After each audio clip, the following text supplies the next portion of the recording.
Olá, bem-vindas e bem-vindos ao Diálogos com o MPPE.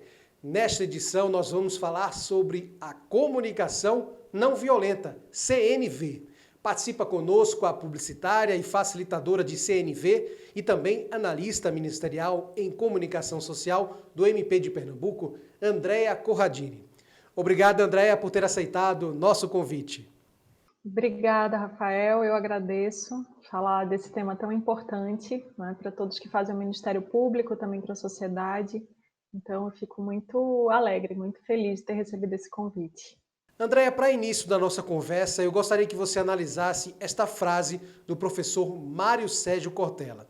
Ele diz, abre aspas, o conflito é algo criativo. O que é negativo é o confronto. O conflito é a divergência de postura. E o confronto é a tentativa de anular a outra pessoa. Uma das questões muito importantes na comunicação não violenta é que ela não existe para eliminar os conflitos, né? Uma questão bem interessante da gente perceber é que enquanto houver vida, enquanto houver pessoas se relacionando, os conflitos eles vão existir, né? A comunicação não violenta ela traz a proposta para que a gente possa olhar para as nossas necessidades, aquilo que a gente precisa, e que a necessidade de todas as pessoas envolvidas ali numa determinada situação sejam consideradas para que a gente consiga chegar um acordo, né, em algo que consiga proporcionar equilíbrio para aquelas partes. Então, a gente não pode falar em eliminar conflitos. Imagina, por exemplo, nesse planeta somos mais de 6 bilhões de pessoas, cada uma com suas necessidades, né, e cada uma encontrando formas criativas de encontrar aquilo que quer. A minha pode ser completamente diferente da sua. E quando eu quero eliminar você, aí sim eu posso partir para um confronto e utilizar métodos violentos para isso. Mas num conflito, a gente pode partir de um lugar de dúvida, de questionamento, de saber o que é importante para você. E a partir da escuta, do entendimento dessa tua necessidade, a gente pode chegar a outro lugar, a uma solução que talvez não tivesse previamente definida ali pelas pessoas, mas com as conversas, com as interações, com o diálogo, a gente pode partir sim para um ponto completamente diferente e que talvez seja muito interessante para todo mundo que está ali. Andréa, na comunicação não violenta fala-se em empatia, como também em julgamento.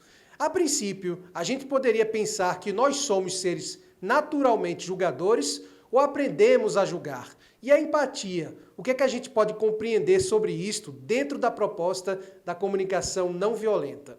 O julgamento, como você faz a pergunta, ele não nasce conosco. Claro, ele foi um importante instrumento de evolução da espécie humana. Eu precisava tomar decisões muito rápidas ali, né, nossos ancestrais, quando estavam sendo ameaçados por algum animal ou por alguma intempérie, por exemplo. Então, aquele julgamento servia para que a gente pudesse se proteger em um determinado momento.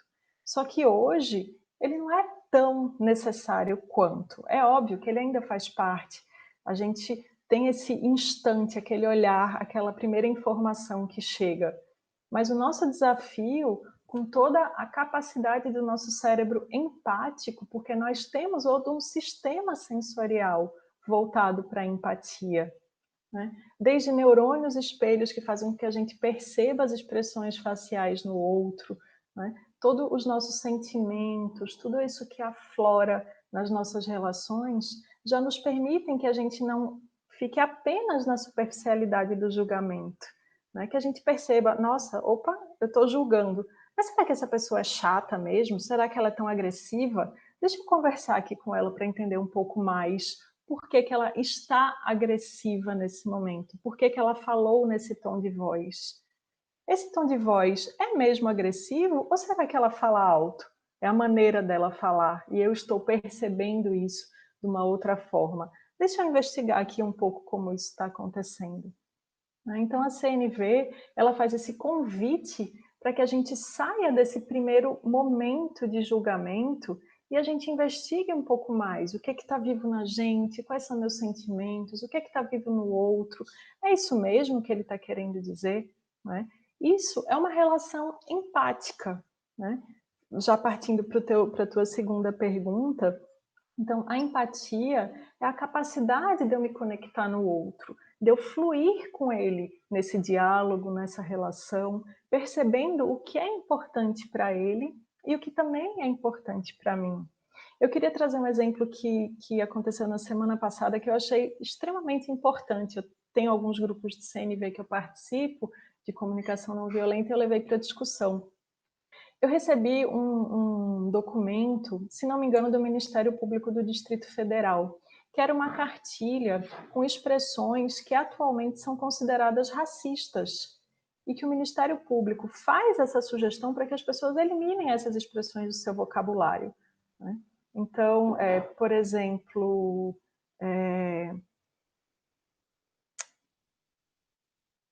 uma expressão que eu costumo muito, necessidade de clareza, né? Tudo que utilize a cor como um julgamento pode ser ofensivo para as pessoas negras. Então, a partir do momento que eu olho para isso e me importo, eu vou me educar para tentar atender a essa necessidade que a população agora traz. Isso é um exemplo de empatia, não é? Quando a gente busca entender o que é importante para o outro e se coloca disponível para que esse fluxo entre nós seja criado.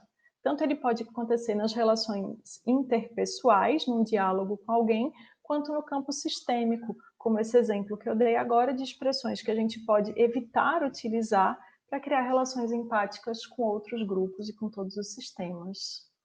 Você abordou a questão do não julgamento sem antes parar e analisar a maneira daquela pessoa agir, o seu comportamento. O fato desse distanciamento físico, Andréa, também pode contribuir para sermos violentos na comunicação. Como é que a CNV atua neste momento? É um desafio bem grande para a gente, né? A gente veio vivendo todo esse desenvolvimento tecnológico e é muito interessante porque, assim, a nossa comunicação, né, o nosso corpo, ele é preparado para passar uma série de mensagens. Então, não é só o que eu falo, mas o tom de voz que eu falo, a minha expressão facial, o meu gestual e, às vezes, até aquilo que não é dito, né? As pausas, os silêncios. Então, tudo isso comunica. E na interação pessoal, a gente tem todos esses elementos para que a mensagem chegue com um pouco mais de, digamos, que seja mais parecida com aquilo que eu quis falar.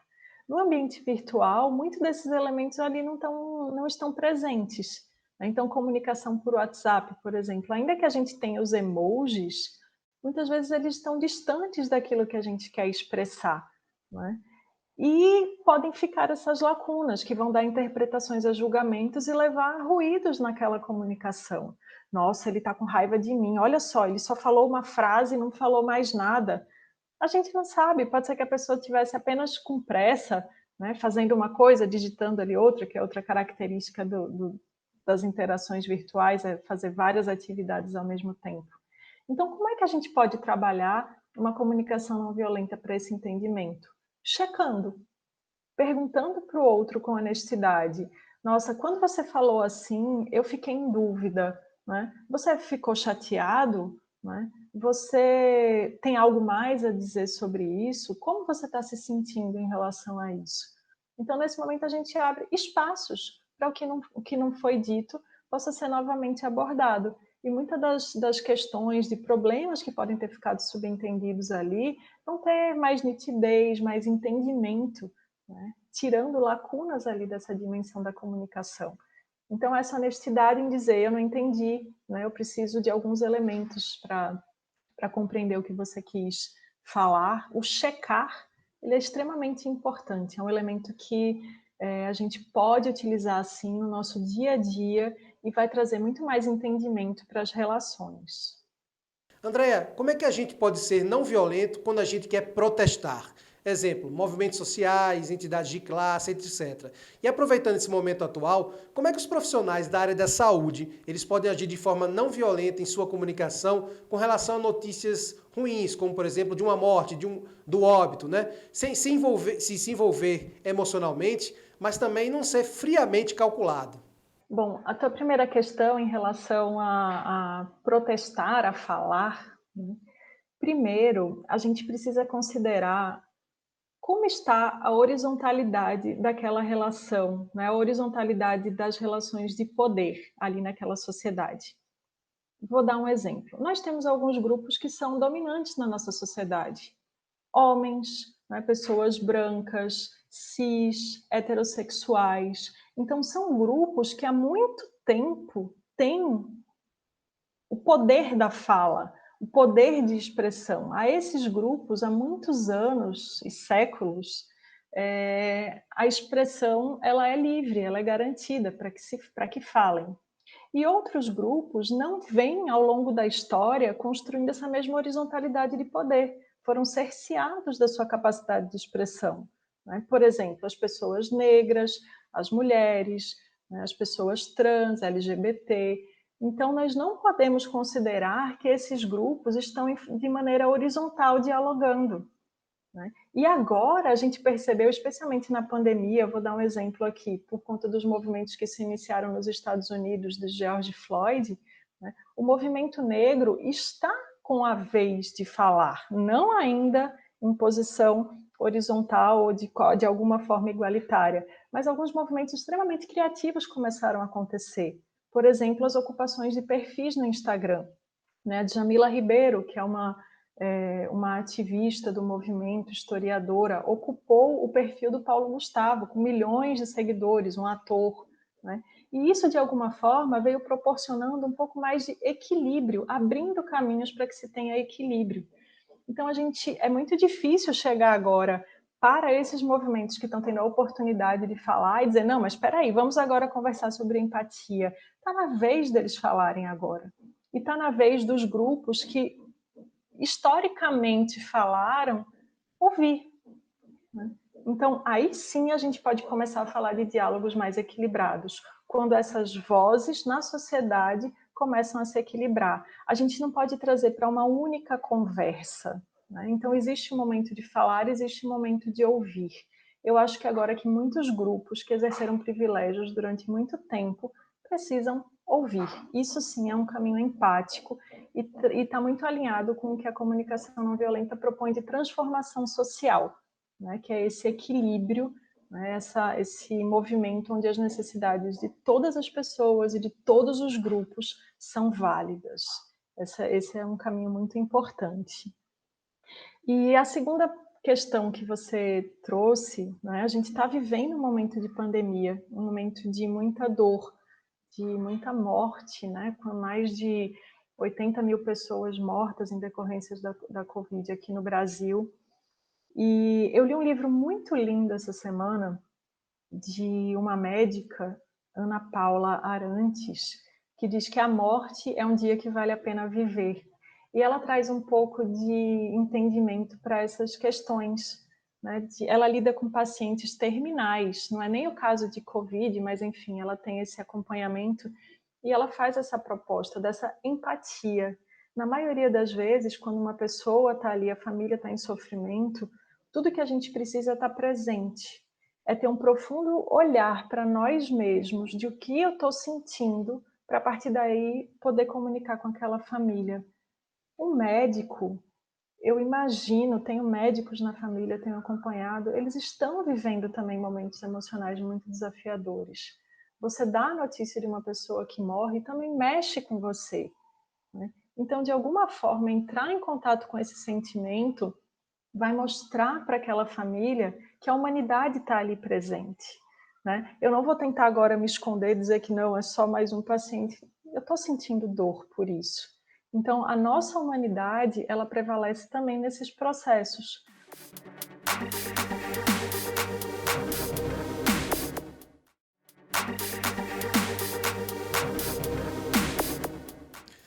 André, agora tendo a comunicação não violenta no âmbito do trabalho realizado pelos órgãos de comunicação, a exemplo do jornalismo, da publicidade e as relações públicas, como não ter um diálogo com a sociedade violento?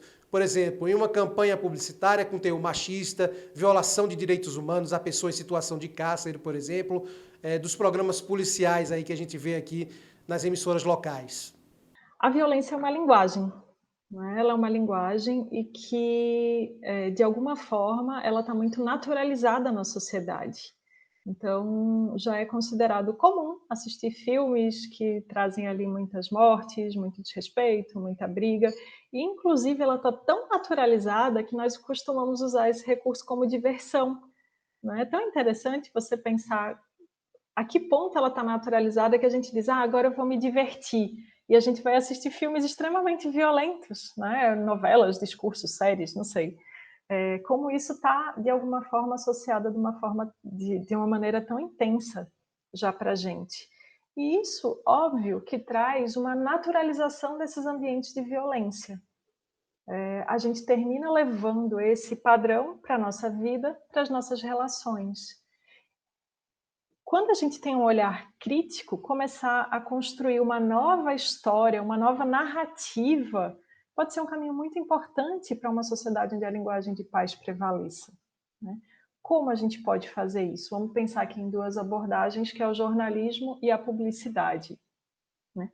Existem já algumas, iniciativas de profissionais das mídias de trabalhar sim, além das questões de direitos humanos, que essas são essenciais, né, então, a violação de direitos humanos na mídia, ela é algo crescente e que é acompanhado inclusive pelo Ministério Público de Pernambuco, pelas promotorias de justiça de direitos humanos, para que se coíbam esse tipo de atitude, como exposição, né, de pessoas em situação de violência, isso tudo é de respeito aos direitos das pessoas. E eu acredito que um grande recurso que a gente pode utilizar é a empatia, né. Então, como é a empatia? Além, inclusive, daquela regra de vou fazer o que, você gostaria, o que é importante para mim, né. Ah, não faço para o outro o que eu não gostaria que fizesse comigo. Tudo bem, essa é uma regra de ouro da empatia que é muito importante. Mas a gente pode utilizar também uma regra que se chama regra de platina da empatia. Eu vou tratar o outro como ele quer ser tratado. Então, isso é fundamental, né? Da gente utilizar, perguntar, dizer para aquela outra pessoa que sim, ela importa. E quando eu vou fazer a exposição dela, eu senti, isso é mesmo necessário? Para informar as pessoas, eu preciso levar esse tipo de imagem, eu preciso levar esse tipo de situação, eu preciso colocar essa imagem no imaginário, né, ali dentro de um sistema de imprensa. Então, esse é um ponto. Outro aspecto bastante importante, e aí a comunicação governamental também pode, já existe aqui no Brasil estudos que se chamam de linguagem simples, é o tipo de linguagem que a gente usa, né? No nosso país, nós temos muitas pessoas que não têm condições de entendimento por conta de questões educacionais ainda muito frágeis, né? Então, tem dificuldade em interpretação de texto. As palavras que a gente usa para levar aquela mensagem são importantes, né? A forma como a gente vai escrever aquele texto. Quanto mais simples a gente levar aquela linguagem, mais a gente pode empoderar as pessoas a entenderem aquela situação que está se passando. O Márcio Rosenberg é o idealizador da comunicação não violenta. Como é que a gente poderia compreender o que ele quis dizer nessa frase, Andréia? Abre aspas. Os nossos conflitos estão no campo das nossas estratégias. Essa é uma máxima do Marshall e isso pode trocar as nossas lentes na forma de enxergar um conflito, né? Ele diz o seguinte, que no campo das necessidades, todos nós somos iguais, nós temos as nossas necessidades como seres humanos de uma forma ali muito comum. Então, vou dar um exemplo. Digamos que eu tenho uma necessidade de reconhecimento, eu preciso ser vista, né, eu tenho minha necessidade de me relacionar, e essa necessidade de reconhecimento, ela pode vir de várias formas. Por exemplo, eu posso resolver fazer um trabalho social, e ali me engajando nesse trabalho, ali numa determinada comunidade, eu posso ser reconhecida, e essa minha necessidade foi atendida. Ou então eu posso, utilizando inclusive, fazendo uma ligação com o assunto que conversamos, esse reconhecimento pode vir de dirigir um carro de uma marca famosa, né, que a mídia nos coloca muito, esse sistema nos coloca muito, essa fusão de reconhecer as nossas necessidades, de satisfazer as nossas necessidades por meio de bens materiais. Então, a necessidade de reconhecimento, ela é a mesma, só que eu posso utilizar várias formas para satisfazê-la. E aí sim é que podem acontecer os conflitos, né? Então, ambos temos necessidade de reconhecimento, vamos utilizá-las de formas distintas. Pode ser que isso, de alguma forma, traga julgamentos da outra pessoa e a gente que a gente chegue a um ponto de conflito. Mas quando a gente começa a descascar essa cebola, entender o que está por trás, nós vamos chegar a uma mesma necessidade. A mesma coisa, a necessidade de segurança. Todos nós temos necessidade de segurança. Algumas pessoas querem construir muros altos, né, e se sentem seguros com aparatos de tecnologia que tragam essa proteção. Outros vão construir essa necessidade de segurança se relacionando com a sociedade ali do seu entorno, né? Então, quando a gente observa que tudo que as pessoas fazem, de alguma forma, é para satisfazer as suas necessidades, isso traz para a gente uma humanidade no olhar do outro. E eu consigo dar um primeiro campo, um primeiro passo no entendimento das atitudes que a outra pessoa também está tendo, porque as nossas necessidades são as mesmas, as nossas estratégias para satisfazê-las é que são diferentes. André, nós estamos num ano eleitoral. É comum sempre nesta época haver os conhecidos debates políticos. Nesse cenário, a gente espera que, de fato, haja uma troca de ideias entre as partes, né? Mas, geralmente, a gente vê muito mais o confronto e não o conflito de ideias, né, defendidas lá na fase inicial do programa, como o professor Cortella fala. Ou seja, a intenção é desconstruir a imagem do oponente, anular ao invés de somar, mesmo que ambos pensem de formas diferentes. Eu estava lendo um livro, ainda não terminei de ler, não é nem um livro, é um artigo de uma historiadora brasileira que se chama Lilia Schwartz. E ela vem trazendo um pouco de análise, ela vem trabalhando essa questão de que o século XX está se encerrando agora com a pandemia, né? Com um pouquinho de atraso, mas se encerrando agora. E ela traz um olhar que eu achei muito interessante para o papel das lideranças femininas. E como mulher, eu me sinto à vontade para trazer esse tema aqui à pauta, né? Que muitos dos países que tiveram respostas rápidas e efetivas na pandemia da Covid, tinham lideranças femininas à frente. E ela começou, ela não faz uma análise aprofundada, mas ela traz algumas características dessas lideranças que talvez possam trazer um olhar novo para o que estamos esperando de líderes, né? E aí eu não falo nem tanto de homens ou mulheres, mas de comportamentos ao se chegar num determinado cargo de liderança. E ela traz algumas características dessas líderes mulheres que tiveram à frente desses casos. Então, por exemplo, a empatia, né? Voltamos aqui a ela. O que é a empatia? A preocupação com a saúde da população em primeiro lugar, a preocupação com a vida das pessoas em primeiro lugar. Essa foi uma característica desses países que tiveram um diferencial nesse tratamento. Segundo, uma comunicação muito nítida, que traz muitas informações a todo momento. Então, quanto mais você busca levar às pessoas uma realidade do que está acontecendo, ainda que aquela realidade não seja agradável ou que traga notícias boas, mas você está trazendo verdade, você está fazendo uma conexão ali de honestidade com a população. Então, essas são algumas características que as lideranças femininas tiveram nesse momento. E outro, e aí trazendo para um pouco para a tua pergunta, né, nessa competição, nessa disputa por cargos eleitorais, eu acho que a gente pode trabalhar um pouco o olhar do inimigo. Quando eu vejo o outro como um inimigo, o meu desejo é de eliminá-lo. E isso vem trazendo para a gente sistemas políticos extremamente doloridos. Um determinado líder que chega ao poder, ele quer desconstruir tudo que foi feito para o outro. Então, e se a gente mudar essa lente? Ao invés de eu desconstruir o que foi feito, eu vou agora me preocupar em beneficiar, em trazer aquilo que a população precisa, né? Então, esse olhar empático para os governos, para as organizações, para as relações familiares, para todas elas, de entender o que as pessoas estão precisando e entregar isso, pode levar a gente para lugares muito mais interessantes do que a gente está vendo hoje de forma generalizada na sociedade. André, agora eu separei algumas frases aqui para a gente comentar cada uma aqui no programa. Vamos lá, começando a primeira.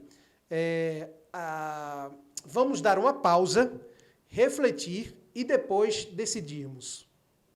Isso. Digamos que você está no meio de um conflito, né? Você percebe que a discussão está ficando ali acalorada. Em alguns momentos as emoções ficam tão afloradas que você não está mais nem conseguindo tomar contato com você mesmo, saber o que está chegando. A gente entra num jogo ali de tênis. Tem um paralelo muito interessante que é entre um jogo de frescobol e um jogo de tênis. No jogo de tênis eu quero dar uma cortada forte para que o outro perca a bola. Já no frescobol a gente vai ali fazendo um controle. Então, se eu percebo que aquela comunicação ali, que aquele diálogo, aquela conversa, eu já estou tentando fazer com que o outro perca a bola, a gente pode dar uma pausa. E de, olha, vamos dar uma paradinha aqui, né, sentir o que está acontecendo, a gente retoma isso em algum outro momento, onde a gente tem a condição, né, de um jogo de frescobol ali, não tentar vencer o outro.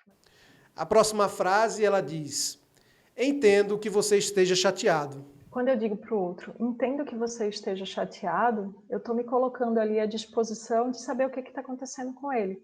É uma forma de eu dizer que o que ele está sentindo é importante para mim.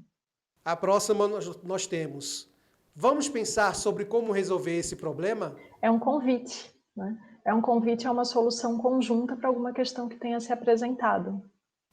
Obrigado, Andréa, mais uma vez, e obrigado a você que esteve conosco até agora.